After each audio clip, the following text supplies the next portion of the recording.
Um, so what has been your most memorable encounter with wolves? Oh boy. Well, there's a few. I mean, one of them was, you and I are writing about wolf number nine. Um, and this is a tough story because it involves the president of the United States at the time. And I don't want to make this like a partisan interview, but Bill and Hillary Clinton were on their way to visit Yellowstone. They were vacationing in Jackson, Wyoming, which is close to Yellowstone, and we had the wolves in the pen, or we thought we did. A windstorm had come through and blown the trees down on the pen. Number nine's mate, number 10, had been poached, so he was shot and killed. So we thought she needed help raising her pups. So we caught her and dug her pups out of a rock den. We've written about that in your new book. We brought her and her pups to the pen. Trees fell over, damaging the pen. The pups got out. Number nine didn't. The hole wasn't big enough, or she was wary of us. But we set these small, what they're called soft catch traps By because the they have way, the rubber mic's off right now. pads. Excuse To me, turn it sorry. back on, Sorry. press the button. The mic's back on. Sorry. Okay. Go ahead.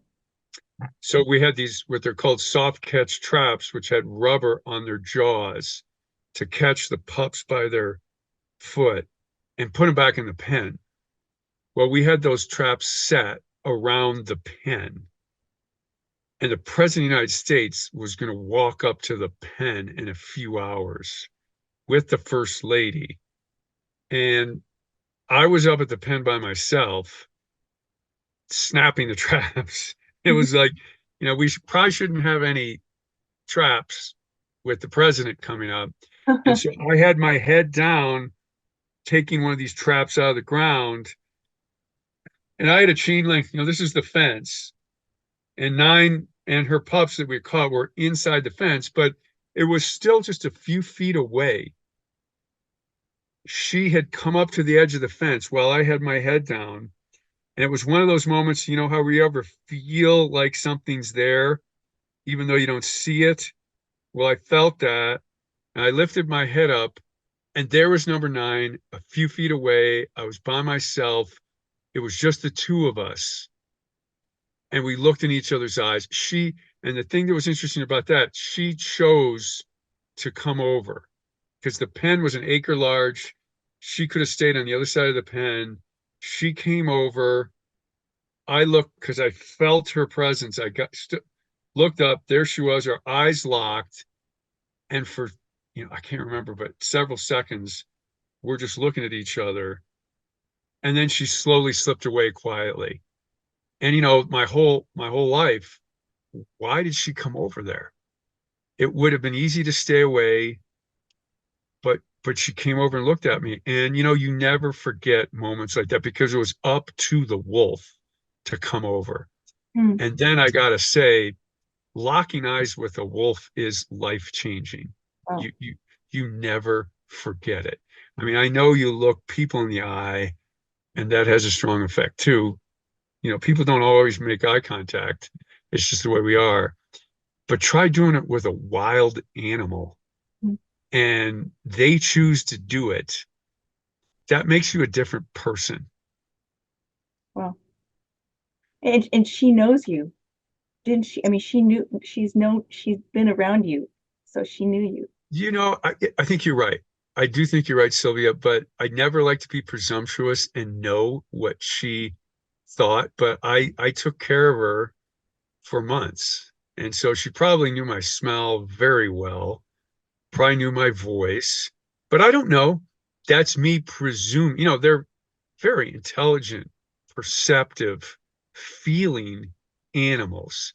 And so for me to say, she knew me, I'm pretty sure she did, but I would never like to, be that arrogant and say, oh, yeah, for sure. That's like her life. Hmm. Well, you have been a mother before, Doug. So, I mean, I don't know. That would be really amazing, though, because I've looked at the wolves like at the Discovery Center, And, just up close and just looking at them, their eyes, they're just Oh, really yeah, like magical almost, it it's is. really crazy. So I It's can't. totally crazy. Yeah. So did President Clinton enjoy his trip to see the wolves? I think he did. Hillary was there, and their daughter is escaping my mind. Chelsea. Chelsea was there. But, the Secret Service wasn't crazy about them. We took them in the pen Oh, with Nine and her pups. And the Secret Service literally said, "This is the leader of the free world. Um, I don't think this is a very good idea." And we said, no, nothing's going to happen. The wolves are not going to attack the president of the United States. We can guarantee it. And they were like, "You better be right." And they didn't. They didn't. And what I did was the pups had Nine stayed out in the pen, but the pups ran into a kennel box, basically a doghouse. And the top, you could lift up the top. And I lifted up the top and showed them the pups. And I said to them, they don't look that mean or bad to you, do they? And they said no. And I said that because, wolves, for many people, have a lot of people hate them. They have a terrible, and they think that they're bloodthirsty killers. And so I was aware of that image that wolves have. And I lifted up the kennel box and said to Bill, Hillary, and Chelsea, they don't look that bad, do they? wow. Wow. That's quite the story. Yeah. Yeah. So you're kind of leading into the next question.